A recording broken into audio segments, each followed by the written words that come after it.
தனியாக இருக்குமேன்னு கவலை நிறைய பேருக்கும் இருக்கு. நிறைய பேருக்கு இன்றைக்கி தனியாக இருக்குமேன்ற கவலை இருக்குது.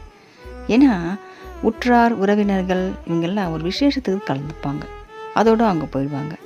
நம்ம கூட இருக்கிறவங்க தாய் தந்தையாக இருக்கலாம், சகோதரர்களாக இருக்கலாம், நமக்கு கல்யாணம் பண்ணிட்டு வந்த நம்ம வாழ்க்கை துணையாக இருக்கலாம், நமக்கு பிறந்த குழந்தைங்களாக இருக்கலாம், இல்லைனா நமக்காக ஒரு நண்பர்களாக இருக்கலாம்.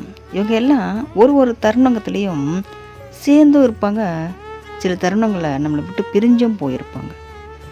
ஆனாலும் சில பேருக்கு எவ்வளோதான் எத்தனை பேர்கள் அவங்க கூட இருந்தாலும் போனாலும் வந்தாலும் தனிமையில் இருக்க மாதிரி நினைப்பாங்க. முருகர் பக்தர்களான நமக்கு தனிமைன்றது இருக்காது.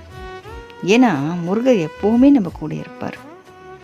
நமக்கு முன்னாடியும் இருப்பார், நமக்கு பின்னாடி முதுகெலும்பாகவும் இருப்பார், நமக்கு பக்க பலமாகவும்